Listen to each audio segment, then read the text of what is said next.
He was coming to get him. For thou wilt not leave my soul in hell, neither wilt thou suffer the Holy One to see corruption. See, Jesus didn't see death. He said, no man taking my life, I lay it down. He laid it down to plan himself to come up with the saints. So what you going through ain't just for you, it's for others. And 11th verse said, Psalm 16, thou wilt show me thy path of life. In thy presence is the fullness of joy, and the right hand there are pleasure evermore. Look what God say. Thou wilt show me the path of life. That's what David said. Thou wilt show me the path of life in thy presence. That's why it's so important to stay in the presence of God. The Bible says, where two or three witness, let every word be established. Where two or three are gathered in his name, there he in the midst. Stay in the presence of God. Stay meditating on God's word. Stay praying. Stay going to church, hearing the word. You know what that do? That keeps you in the presence of God. So when things come your way, it can't overtake you. Only where you can go is up instead of down. Because wherever God's presence is joy. No matter what you face, joy is with you. So that's why it's so important to stay in the presence of God. That's what David said, stay in the presence of God. And it seemed like you're hindered. It seemed like you're in the ground, can't come up. But I come to tell you, God planted you there so you can bring forth fruit, so you can spring up, so others can spring up, so others can be saved, so others can be delivered by Jesus, by his word, by his glory, by his power, by his presence. I come to tell you, God is a sustainer. That God is a sustainer this evening. Now look what it says over here about rest. Talking about grace, divine favor that produces rest. Everything we looking for is rest. Everything a person in the world is looking for is rest. And there's no rest outside of Jesus. Everybody that was in the world was looking for something in the world to please them. And it's nothing in this world that can please you like Jesus. Nothing in this world that can please you like Jesus. And I'm telling you, rest follow you. When grace follow you, rest follow you. Just like Naomi. Everything around it was catastrophic. Death. Famine. And then Naomi didn't give them no encouraging words. Her daughter-in-law, Ruth and Opha, and she told them to go back to their false gods. Go back to their family who worship other gods. But the Bible says Ruth cleaved to Naomi because she know God's favor was on Naomi. She wasn't looking for Boaz. She was trying to stay connected to where favor was. And when she stayed connected to Naomi, it took her to a place where she didn't even have to work. With the men just dropped her some on purpose. It was nothing she had to labor. That's what I'm telling you. Rest here. It ain't by your works. It's about Jesus' works. So if you rested in God and you keeping your eyes focused on Jesus, she wasn't looking for Boaz, who was rich, that was able to sustain her and she ain't never have to work again. She was looking for Jesus, and because she was staying in the place with God and stayed connected to a woman that had mercy and grace, which was Naomi, God just gave her a Boaz. He just gave her somebody who could sustain her in the natural for the rest of her life without her ever working again. So if you keep your eyes on the right thing instead of looking for a man, looking for a woman, look to Jesus, and God will give you the righteous man or the righteous woman that he wants you to be with that going to give you rest. Because I come to tell you, when you go to looking for the wrong thing, you'll find something and it won't give you rest. It'll keep you tossing and turning every night. They'll keep you up and down every night because you picked them instead of allowing God to pick them by you staying in the will of God. And then rest will follow. See, that's what I'm saying. If you pursue rest, then everything that comes with God will follow. Seek thee the kingdom of heaven first, and all his righteousness, he said, and all the other things will be added. Rest will follow. the right people are supposed to be in your life, well, Father, because God don't put them there. God ain't going to give you nobody that's going to torment you, to keep you oppressed and depressed. That ain't who God is. I come to tell you, he going to give you somebody who's going to sustain you, be a blessing to you, encourage you, build you up. He put the right people in your life.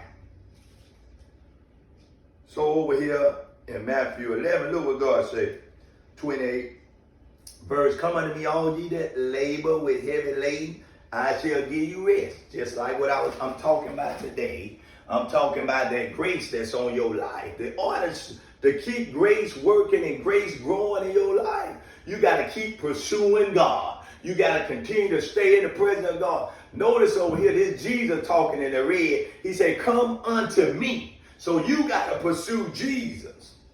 And he said he'll give you rest. He'll put everything in your life that need to be put in your life to sustain your rest, to sustain your peace, to sustain your success in God, your success in the ministry he put you in. See, that's how God operates. But first you got to make the step. He said, you come. I'll give you rest. Don't go looking for rest in the wrong places. You won't find it. You ain't going to find it outside of Jesus. You ain't going to find it outside of righteousness and holiness and truth. You ain't going to find it. Then look what it said. Take my yoke upon you and learn of me, for I am meek and lowly in heart, and ye shall find rest unto your soul. God knows that every soul looking for rest. He said, take my yoke upon you and learn of me. Look what he said. Take my yoke. I paid the price. I took your burden. Why go back and pick it up? All you got to do is come to me and I take it. That's why the Bible say, cast your cares. That's what Jesus was saying. Cast your cares on me because I care for you. Quit trying to take everybody's burdens on yourself. You have to deal with enough by casting your cares on them instead of you trying to cast somebody else's cares on Jesus. They got to bear their own burdens. The Bible says, work out your own soul salvation with fear and trembling. See, when God gives you rest, then the rest that you walking in, somebody else can obtain it. They can gravitate to it. They can embrace what's in you and it can help them. But they got to get Jesus for themselves. They got to get their own rest. They got to get their own victories. They got to get their own salvation. Is on them. Now they can obtain blessings from you by connecting to you, but they got to pursue God for themselves. Don't take on everybody's load and you have enough to cast on Jesus daily yourself. Then it say, for my yoke is easy and my burden is light. Look what God said. My yoke is easy and my burden is light. Continue to walk in grace. Continue to pursue God. Ask God to get pride out there. He say resist the proud. See, this old flesh want to do it on its own. It want to pursue God the way it want to pursue God. But you got to pursue it the way the word say pursue God. You got to resist the devil. You got to separate yourself from the world. The only way that the children of Israel was victorious in Egypt, they had to go in Goshen. They had a certain place. It was a certain place where rest was. That's over there in Hebrew. Now look over here in Hebrew 4. Hebrew 4.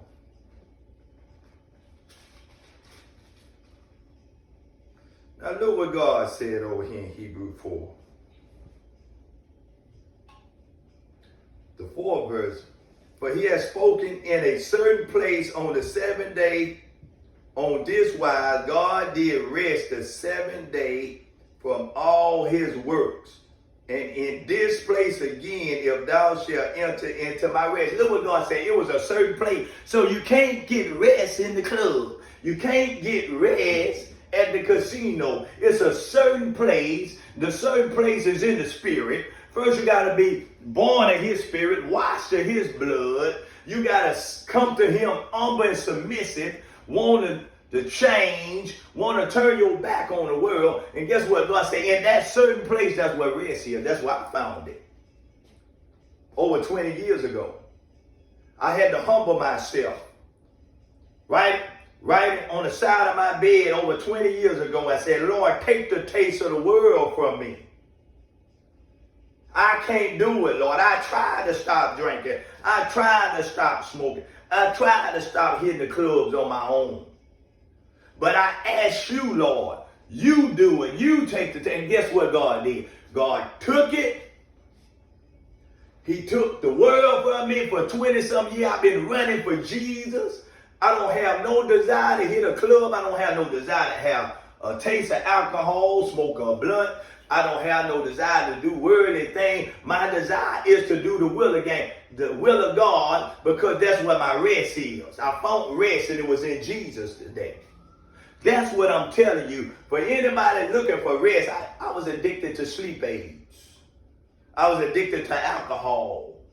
Trying to find rest, thinking that's where my rest was. But I come to tell you, it wasn't in the sleep aid, it was in the gospel. It was in the word. When I eat the word daily, I live by the word daily. And for 20-some years, I've been walking in rest. But I'm telling you, for 20-some years, God been adding grace.